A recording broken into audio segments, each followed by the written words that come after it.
તું છે ને આમ લડ નહીં. તે મને જે પણ કઈ કીધું ને એ મને કઈ થોતું નથી લાગ્યું.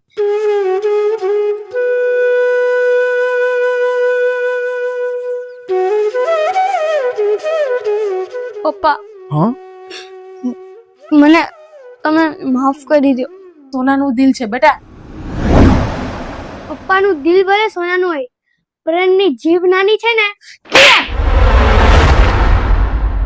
તને પહેલા પણ કહ્યું તો ને, હજુ પણ કહું છું. મારો દીકલો માલતાને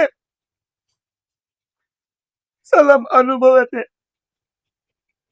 મને છે ને મારી હાથથી નફરત થાય છે. ચાલો બાપુ છે ને આવતે. ના ના, ત્યાં તમારે તો નથી જવાનું. કેમ? ત્યાં મારા મમ્મી આવશે અને અગર તમે ત્યાં આવ્યા ને તો મારા બધા દોસ્તાર મારો મજાક ઉડાવશે અને કહેશે તારા પપ્પા તોતલા છે, તારા પપ્પા તોતલા.